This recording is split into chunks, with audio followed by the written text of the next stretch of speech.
Welcome to TimeBolt Office Hours on June 23rd, 2022. And we've got some people entering the weight room here. You're live with Quincy and I, so we can check your workflows, answer any questions, and just basically make sure that you're getting the most out of TimeBolt. We do have some new product development updates to share with you, and which deal with training. And it looks like we have Maximilian on the phone or on the line. I don't know if Maximilian, are you available? There you are. Hey, Is it? Are you sorry, my man. Are you my relationship coach? Yeah, I am. I remember you. I'm back. Nice to see you again. How are you guys? Good. Good. How are you? I'm good. I'm good. Yeah. First update that we have to share is we've got in product training videos now that talk specifically about each one of the functions, so that if you have a question about what each one does, this is something where you're just have to learn a few quick keys and what the basic settings do, because settings are everything. Typically, if something slow doesn't work, almost 98% of the time, it's just a settings issue. And so these are very specific to TimeBolt. So now for something like timeline, this is probably our longest video, but most important video. You're able to click on the question mark and up pops open inside the product a training video for that specific feature. Mount, and then your focus area. This is how to rapidly edit a timeline. Play at 1.5x speed. 48-minute video, auto detect silent. Click L to speed up preview up to. And so these different training videos will show you how to get the most out of TimeBolt, what your settings should be. And when you click on this timeline, it will show you the 4 quick keys that you need to know. I mean, for lack of a better acronym, I call it SLOP, S-L-O-P. I don't know if there's any other word you could spell with S-L-O-P. However you remember it, it doesn't really matter. But S for splitting the timeline, L for increasing preview speed, O for turning scenes on and off, and P for punch in and out. And of course, there's Alt Option and then the up and down arrow keys for punch, which allow you to focus and connect up to your different zoom areas. The second feature that I would like to announce, in addition to the in-product training, it's not so much a feature, but just helps with the workflow. A lot of people have videos that are over 45 minutes long, and they're like, hey, look, where's the rest of my timeline? We split for easier editing. I'll let kind of Quincy explain that. Some people really don't understand why we have chunks for editing. But now, as you can see, this file was longer than 45 minutes. It tells you it's split into the chunks. And when you come down here, and you can select next preview chunk here, or you can see when you have a file that's longer than 45 minutes, you just click here and this will allow you to select your next 45-minute chunk or however long it is. Quincy, can you explain to me a little bit about why we organize these into chunks? Yeah, so one of the reasons why we did it like this is because if a file is too long, unlike other editors, we don't delete the portion of video that is in red off the UI. It still stays there so that you can, make it green again or keep it inside the video. So if you keep all of these parts inside the video, what's going to happen is the scroll is going to be very big. So that will affect a bunch of performance. It will affect your speed of, how fast the timeline moves. So in order to make sure that, your PC doesn't slow down or the timeline moves smoothly, we decided that it's better to just cut them into like chunks, so 45-minute chunks, where at one time you will be able to edit 45 minutes. And then once you're done with that part, you can move on to the next 45 minutes. That ensures that your PC doesn't slow down. The timeline moves, very smoothly. Excellent. Maximilian, you were first on the line. Do you have a specific question or issue that you're facing that we can help with? Yes. I used TimeBolt, and I used it with my microphone. That was, I think, it was the Rode Wireless Go 2, and it had a little, not a very big waveform.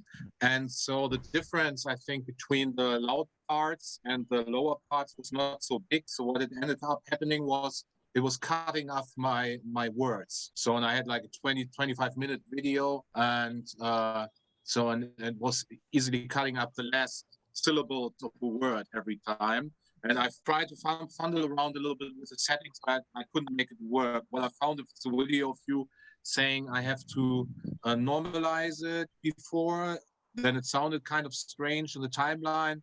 but it said, don't worry, it will sound fine in the end. But this didn't work either. So Can you show us? I don't know. I could show you in the waveform how it looks. It looks kind of what it's cutting out right now. It's really, really low, but it's still me saying something. And then it cuts off my words. And I think I can solve the problem for you verbally right now. But the reason, I'd like to have that file because I don't have very many audio files to show in a test like, hey, look, if your audio looks like this, right, the default settings are not going to work. Like, 'cause, you know, that's part of the 15% that you do have to make some alterations. Yeah. What I would like to reiterate in what's now in our product, you know, our in-product videos, when I go back and edit this, I'll be able to punch in and be able to show this particular part. Okay, but this is an example. I don't know if you can see right here on my screen. See how this word is getting cut off in red right here? Yeah. Right, and so it could happen to any degree, right? It may be happening more to you. And so what the first thing people do is like, and it makes sense. The first thing people are like, well, if I just increase my right padding or my left padding. Yeah, that's what I did. That's what I did. Yeah. And I would like to warn against that and say, don't do that. That anytime your words are getting cut off, it is not a padding issue. It's a dB level issue. Okay. And this now is explained in this video here.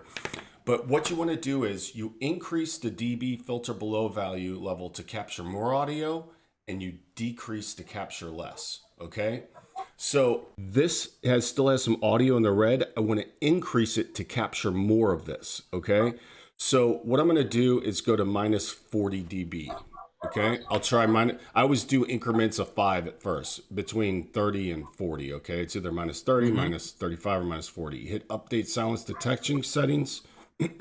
But as you can see, it actually, by increasing that decibel level, I was able to capture more audio. I've never really seen it go over minus 42. Okay. I mean, I've seen some like do like minus 60. I just don't recommend that. I've just never seen dB level change anything from minus 30 to minus 42. Right. And so once you increase the dB level, if you're not capturing enough audio or less audio, this is where you fine tune what's captured. You leave your left and right padding at 0.01, okay, and 0.15 for the right padding. You can always increase the size of your left padding, but it shouldn't be done to substitute for it's not capturing all the audio in TimeBolt. This is just more of a final effect taste, right? Do you want it makes sense because when you start speaking, you don't have trailing words. So when you speak, it has an immediate start to it.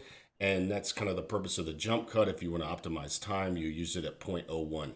But your right padding, never ever change this, okay? Like if I had my own way, we would just leave this where it could never be changed, because this is where you're going to have a long S and you're going to have a long P that's going to get cut off if you do anything less than 0.1. Yeah, no, that was exactly my thought process and what I did, and that led to even worse experiences. Yeah, and it makes people think, oh, the software doesn't work, or, you know, now I've got to go in.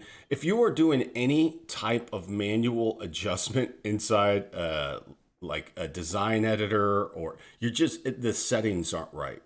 You shouldn't have to go by each word and then increase the right a little bit. I mean, this is why you did it. It's automated. It's purely a settings issue. That's why, you know, top guys that have been editing for 15 years in Premiere and Final Cut have entirely switched to TimeBolt, right? So also, maybe it's also because could it be that I had to aim for a little punchier, for more loudness in my original recording, because actually, like the waveform, the differences it wasn't that big. And they didn't look so different like it looks here, you know? It looked more like smaller, and the hills, the ups and downs, they were like compressed, you know?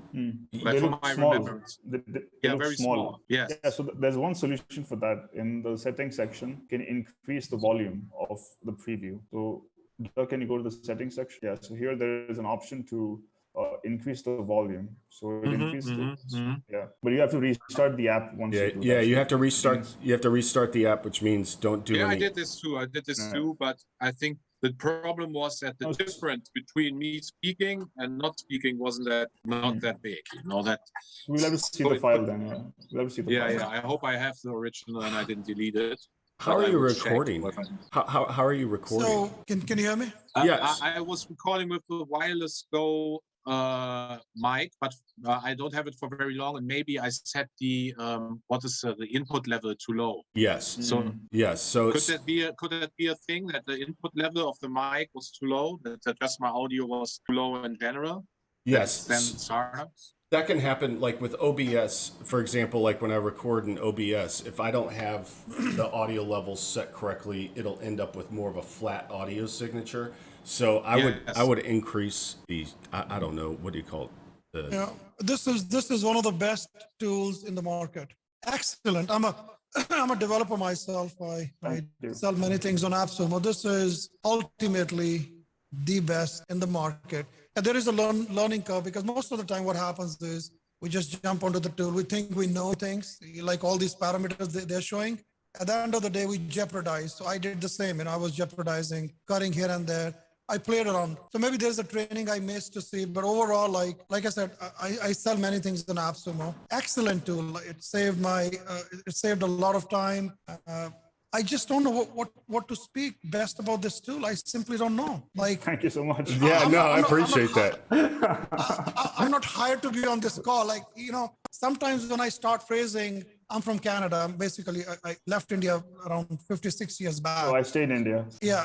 So my accent might be speaking some kind of Indian English, So yeah. So basically, one of the best tools. One of the best. The only thing is there is a learning curve. Which is there a training anyhow? You just missed like the first 5 minutes, and it's great that you mentioned that. We worked. We know that there's just things you have to know about this, right? Just like you'd have to know in PowerPoint and Word and stuff like that, right? So what we did was we put the training inside the product.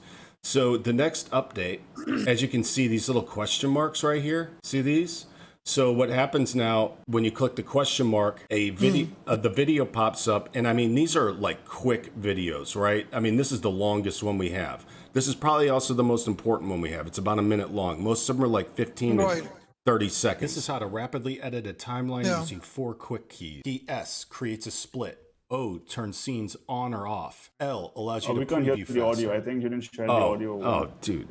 I'm sorry. I actually, I'll show you one of the videos that I created. Please. Like I said, I created a motivational video. And like I said, basically, what I did is I recorded in one shot, and then it took me, I'll send the link. Yeah, sure. So it took me, and the reason I'm sending these links is because these guys have done an excellent job. Please see the link, you can open it. And this is my voice. You can recognize my voice here and the one in the video. So I recorded this video.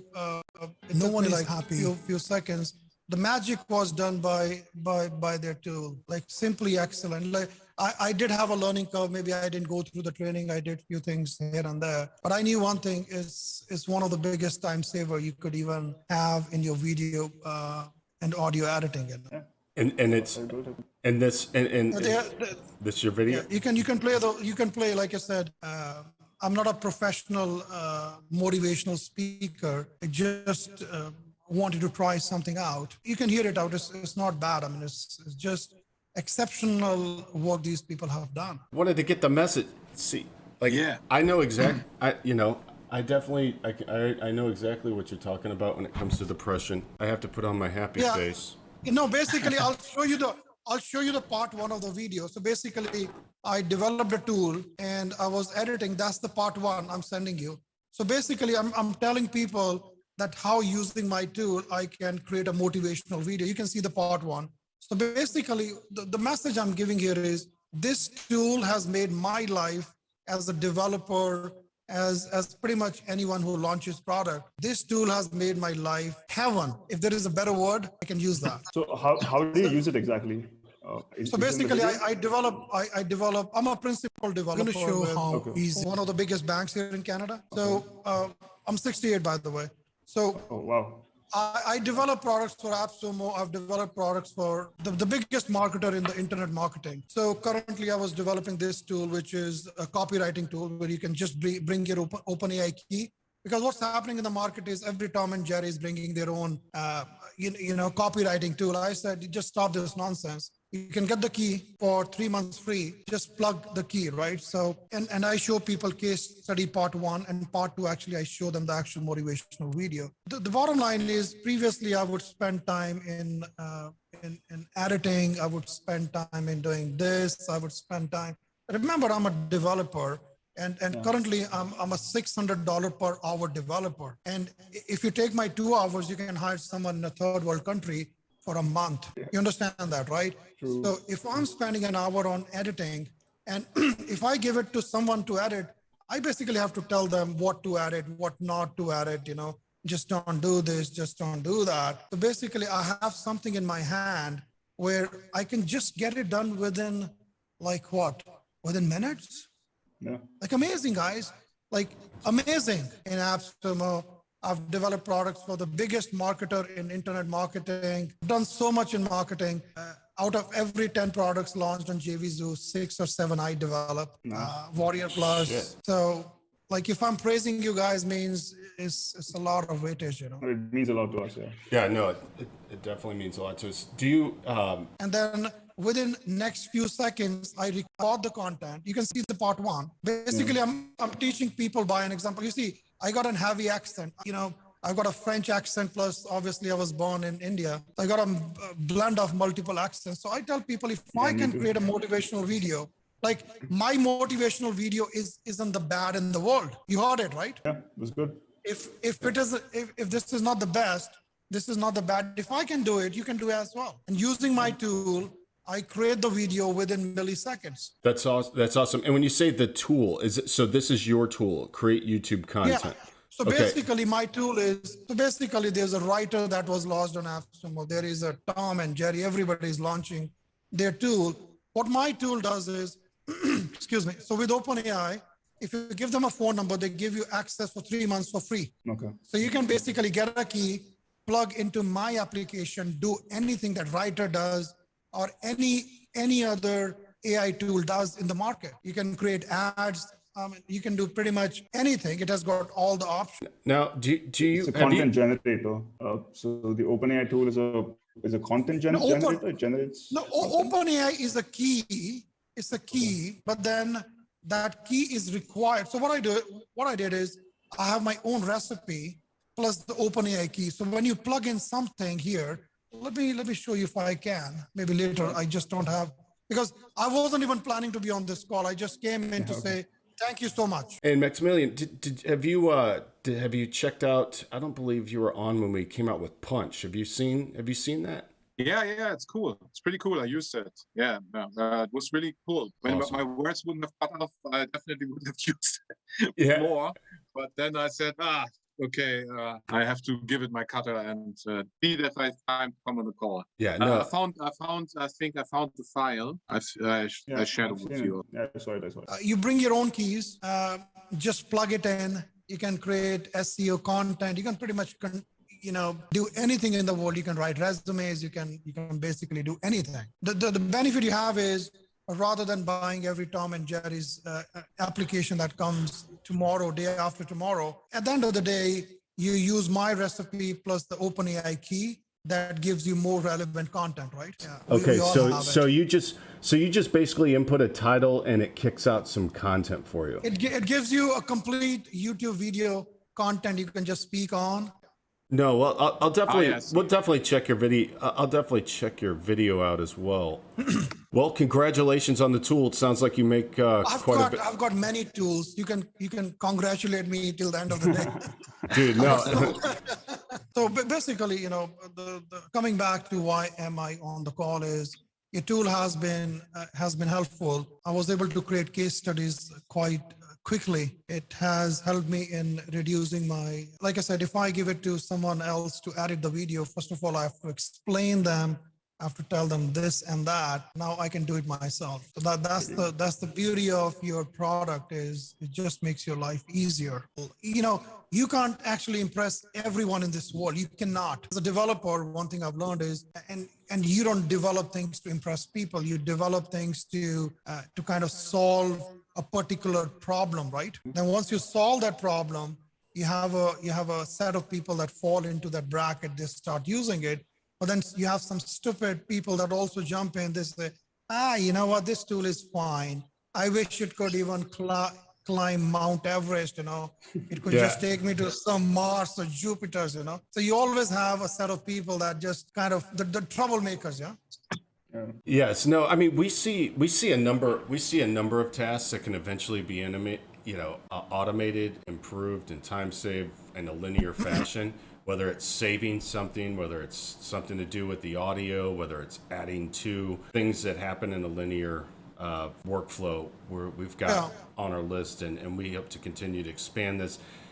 Because we think that this is certainly an editor that can get you to a good enough video that people will watch, right? And I think that No, it's an excellent video, not just good enough. Your tool does excellent. Yeah, but I mean, good enough. Like, well, the thing is like it's a good, like, being good enough for people to stay and watch. I think is a high threshold online, right? Like that's not something it's not like a good enough looking car or something like that. I mean, we think that. Quinston has a problem when I say good enough, right? You really do. Yeah. And you're just telling me Of course to fucking shut up. I don't want to position the product like that. Yeah. It's so fast that like I don't know what else, like keeping somebody's attention online, right? Like and doing it within minutes versus 2.5 hours. Yeah. Like Right, making that's kind of trying to draw a distinction. Of course, it's like the difference between must-have bucket and a nice-to-have bucket, right? And when you separate out editing into must-have and nice-to-have, your first foundational level is do not be any longer than it needs to be, right? It should be like the golden rule, the golden rule of editing. Make your video no longer than it needs to be. Your nice to haves are the things that you can layer in, your B-roll and overlays. But hell, most of that stuff today is captured on the screen, right? There's tools that add overlays and OBS, and so all that work is already done, and it really comes down to how do you make this as short as possible and keep the conversation flowing. Right, and that's what. And also, one thing I learned is your tool doesn't break the quality of voice. Like I'm using a $5,000 mic. My mic, if you see, I'm like it's basically of a setup where definitely if you hear my voice, this isn't the best, but is the quality of the mic. Like not everybody is going to spend $5,000 for a mic. So the mic actually makes your life easier. When you hear a motivational video, you can't have $100 mic give you a sound which is going to sound pleasant, right? So if someone expecting your tool is going to do magic and they're using like a $50 mic and they're saying the quality of the sound is no good, but you know what you enter is what you get. Absolutely. Yeah, so when I record my voice and the quality doesn't go down, it's the same quality that I get. Like some people might be saying, oh yeah, what's big deal about it? Like I said, I've done FM radio in the past. I've done many things in the TV world. So I understand the quality. Like, many times you hear these motivational video on YouTube. They got so much bass. Somehow people believe the heavy sound is the best sound. No, it just breaks your ears. Like you hear that bass in the sound. I've got the speakers which are used in the recording studio. They don't have you can hear the clear sound. When I hear these videos, there's so much bass heaviness in the sound. That's not. I think you're talking to Maximilian. It sounds like for the way his audio is recorded. You hear any motivational video, they got so much bass. Oh yes. Heaviness. Like that's so unnatural. Just got a bassy voice like you, Doc. No, well, they add so much bass in the voice, it just breaks. And then if you put that application into this tool and say the output is bad just because your input was bad. Yeah, for example, that's a great point. I mean, and I think people learn to adjust once they realize that this should work, right? The TimeBolt should work. But Maximilian, like in this example right here, this is audio that I recorded. This is audio that I recorded with my internal mic, right? Like I didn't use a mic. So it's got my air conditioning. I forgot to turn off all that. It's got my air conditioning sound in the background. It's got that hum. And so here you would be like, well, shit, this doesn't even work because you would hit add to render queue. There's no red stuff, right? And so, so I said to increase to capture more audio and then decrease to capture less, right? And so this is what it would come out. Minus 35 is the default filter below setting. That still is not low enough to capture this ambient noise. So now what I'm going to do is go to minus 30, okay? Decrease to capture less audio. That's what we want to do. Boom. Now all that's captured. Yeah, I still haven't used your inbuilt mic at this point. I still haven't. Yes, I'm just showing that your filter how your filter below is what captures is what's used to capture the sound. If you notice, there's a sound right here. So this is actually captured by the setting ignore detection shorter than 0.75. These are often just excited utterances, random ums and ahs that aren't connected to an audio phrase, right? A word. Yeah, yeah. Right. And then that way you don't have to go through and find all these little like random ticks. You know, you can, if I wanted to know what stuff this was cutting out, all I would do is click flip timeline selection and I can rapidly preview just the silences or noise to be cut, right? I hit Oh, Alt. nice. And okay. And So I just heard that this is the word Yeah, okay. yeah. Because Okay. sometimes I used it too, and sometimes it cuts off an afterthought. Yeah, you know. Yeah. But something that sometimes you have to be a little bit wary to make it. If you make it too strong, then it comes too aggressive and not organic enough. You know, but sometimes you have like a phrase, but that adds to the liveliness or originality, and you don't come off like a robot doing machine gun talking. You know. Yes. Yeah, And that's, right. I did the same mistake when I start. Like I said, one of the biggest challenges, people just start using the tool, thinking they know exactly. So I think I did some mistakes with entering the wrong values. And thereafter, I realized, I think you can actually see the beauty of this tool is when you enter the values here, you update the silence, you can actually listen right away. Like you don't have to export and then wait and listen. The beauty of this is you play around with the values, update right within the next few seconds. You can hear what you're going to get. And thereafter, you can just come back and play around again. Yeah, where's the flip the timeline again? I haven't seen this feature. So that only shows you then the parts it's cutting out. I think we Yeah. need to make this a different color, Quincy. No one ever sees this. I mean, ever. People are not Yeah. No one. starting to use it. So- I agree. Yeah, that's cool because then that's super quick to see which parts if Change the there's location. maybe And then you're gonna go important to- words. Yes. Yes. Far quicker for workflow than to just listen and skip to the next one and And stuff. then click inside the red, right? Like Yeah. So you see exactly, no, that word I wanted to keep because that's what I experienced. Sometimes it was really good in cutting out amps, but sometimes it cut out a word, that came as an afterthought. So that was still important. I made these 13 videos. I made these 13 videos after I scripted them with TimeBolt. And that included, this is the thing. It's almost like I learned that you do basically a 2-pass edit. Okay, for the first pass is to get the timeline exactly cut and exactly correct. The second pass is to add any accentuation elements like punch. Right, that's what we have. That's what we have right now. If you're doing tutorials, anything like that, you just hit the P button. It'll cycle zoom areas, and then you either hit Alt or Option, and then the arrow keys. So now you can, and so it basically allows you to accentuate parts. There you go. So when we are on the punch in and punch out thing, I think you had it on the list for things you wanted to do, would be super helpful. Because I basically always use the same punch just to have like a thing. Okay, if you have like this is the default punch, and if you but with the next cut, just jump back to the other version so that you don't have to do it for every other, but you can just say, okay, just jump back. You see the next cut, jump back to the full size, and then again this cut. I don't understand. The punch template. But I don't understand. Okay, let's see. For example, I have the shot like you sit there, no? Yeah.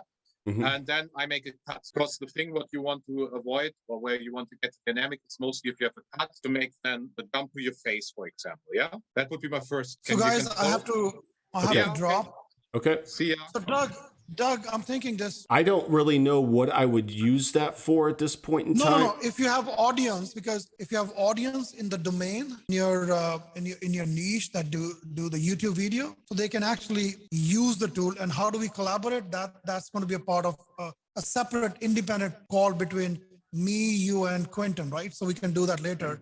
But now I can just shoot an email to doug@timebolt.io, right? Yep.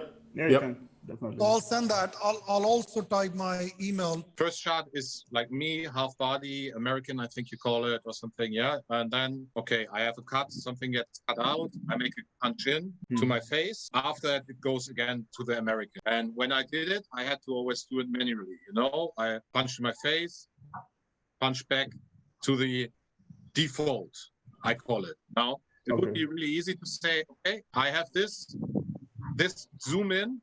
After that, next cut, just go back to default. And That's where I'm losing you. Okay, so let me just show you. So this is default right here, right? You don't see yes, any values, right? And Yes. it's always set to default. To the bottom right. And so and if I'm hit here and I want to punch in, the second I go to the rendering. next one, it And- goes back to default. it goes automatically. Yeah, Yeah. Really? it's only applied to the clip. Okay. What you gotcha. what you may be Then- saying. then, So what you're saying is this. oh, then that's good. I think I have. So it's- what it's you're like saying 2 is. months. Here, hold on, just 1 second.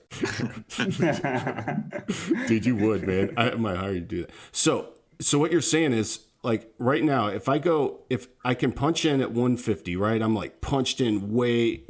You're saying if I hit split, are you saying that you wish this one would go back to, like, the only time it doesn't go back to default is if you split into an existing, like, one that has the zoom. That's why I'm wanting to press you on it, because I don't. Yeah. No, I think you're right. I think I wanted to, because sometimes when I have like a longer part that I'm speaking, because when you use this part, for example, I mess up one part and I zoom into my face, but then it's like 5 minutes of talking where I didn't mess up or I didn't cut anything out, that it still comes back to default. So in that case, you'll have to cut the clip before you zoom in. Yeah. I Yes. just noticed that. I mean, I literally just noticed that. So so what you don't want to do is, if you have a 15-minute segment here, go punch in like this, okay? And then do this, then crit S, because that'll copy that over, okay? What you want to do, let me just Command C this. What you want to do is first create the split. Right? Yeah. Hit the split first. And now that that's split, it's treated as 2 separate sections. That makes sense. Yeah.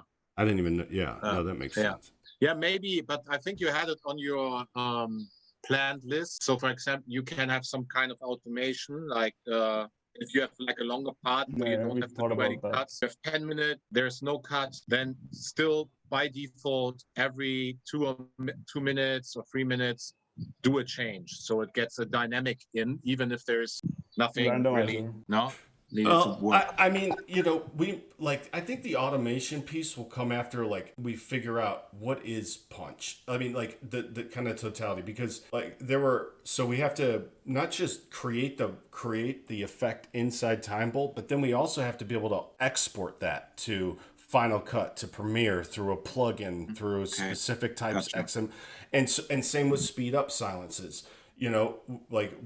These all have to be exportable, not just done inside TimeBolt for them to be truly effective. And so right now we're also trying to figure out, before we start to automate, what does it look like? Is it possible to do a zoom, right? Like a gradual zoom. So you start at 1 and it's just kind of like a keyframe that takes you to the end. What does that look like? Yeah. And then once we kind of understand how that interacts, we can then figure out if it's even possible to automate, or if it becomes more of a function of training, like, as opposed to automation, because it's going to leave too many things chance. Is it like with the quick keys? Is it when you click S? Like those types of things we're trying to figure out. Understandable. Yeah. I worked only in TimeBolt then, and so I didn't export it to anything. Yeah, and it should be able to do all that, right? We just want you to know, if you learn how to do a specific effect in TimeBolt, you can, whether you're rendering right to your computer for a quick video because you're answering a support ticket, or you're YouTubing the next day, right? You still can use the same keys to accomplish the same job. I only found the short video. I sent it to you. Maybe you can see something already on the audio. Let's see. I have this on. It would come on a default. So you see this little parts. Hold on. There, and let me just set this up to where it's on the default value, so we can stop. Okay, so you see you see the little parts right here. Is that? Let me check. Yeah. I don't know if that is actual. Is that actual? Wenn du auf dieser Seite, Is that important right there? wenn du auf I don't know if this is I don't think- especially, but only what I found out when I had the default things, it cut off words Okay. and it made a very strange video. Okay, so now, so this is the right here. Look, yeah, like this. Or here or at the end. Yeah, see, you're still talking there, right? Yeah. So we want to increase to capture more audio, decrease to capture less. So we're going to increase this to -40. Let's see what happens. What time is this? This is at 140, right? Boom, 140, it's all gone, right? By increasing that -5 dB, now your left and right padding work. You don't see wenn du auf die like if I doubt that's important, but even if it is, you could increase this to -42. Again, I would not recommend going any higher than this, and I bet you this fixed. Yeah, I mean see how you've got. wenn du auf dieser Now you've got the little tick marks in front, and it's all really clean, and nothing's getting cut off, and you don't have to touch left and right padding, and now your video will sound stupid. Okay. Just scroll down and take a screenshot of that. So Yeah. just -40, just -42 default And settings. also in the settings, if you go to settings, right, like Doug, if you click on the settings section, we have those things on, right? Oh, those things are off? Yeah, those are off. There. So, and remember, you've already said you knew this, but during preview is the only time that it's going to sound jacked up, right? Yeah. But I think this led also in the mastered file to some strange audio. It made a crackling sound once in a while. Okay, and crackling. Crackling. Let me ask you a question. That's a key word.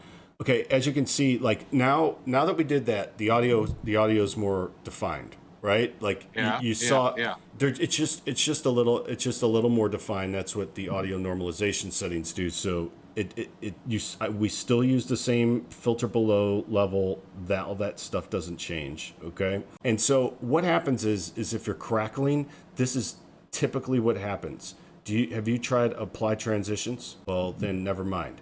But if you did, what happens is people do apply transitions. This is very important. And it's like a button you can click, right? I'd click it. But if I was first testing it, I'd do something like dissolve, right? And then I have this transition duration set at 0.1. Well, the only time that you need to change left and right padding is when you use transitions, okay? So transitions, it says it needs to be 0.05 less than the left and right padding, okay? So if our transition duration is 0.1, I need left padding at 0.15 and right padding at 0.15, okay? That's the only time I'd really change that. Hit update silence detection settings, because if not, when those transitions happen, just like, how if you're in Final Cut, like if you add a transition, it'll say, you're going to be cutting off part of the word, right? It's because it doesn't have the right buffer level on each side. It creates a crackle or a crack in the audio when you render it in time. It's like combining together. For the ads, and he said, oh man, the words are cut off, and sometimes it's very bad audio, and the original audio was good, so it did something with the audio. I don't know what. It's either, since it's not transitions, it had to have been a left and I don't know what your settings, what you changed all this stuff to, as opposed to this. But if you try it again, like with these settings and it crackles, I don't think that's going to happen, but please let us know. Hi, Mr. Kitty. Oh. Yeah, I do. Yeah, that was very helpful. I will try to filter below. That's my thing. To try it again next time. I don't have to outsource it, and let's see. I'll hop back on a call if it's not working, and with the exact video. All right. Yeah, just let us know. I mean, this will be complete. This will render, but I'm not sure how well the audio is going to come through Zoom. So, I mean, if you want to try these settings on your existing file, I'm sure it's going to work great for you. If not, like I said, let us know. Yeah, I will try it out and see what's. And so it looks like we've come to the end of our office hours. Quinton, I'd like after I kind of do the closing, I'd like to talk with you and. Yep.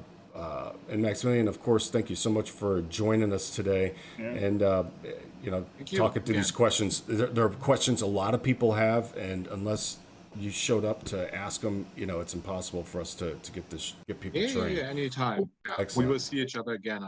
Yeah, definitely. Well, take care, Well, guys. Have a thank great you. day. Okay. Bye. Bye. Bye. Bye. Bye. Well, that does it for today's edition of Live Office Hours with TimeBolt. Of course, if you like us and want us to succeed and help us succeed, to help you, hit the like button, subscribe to our channel, and we say a lot of important things anytime we go live. So make sure you're notified to hit the notification bell.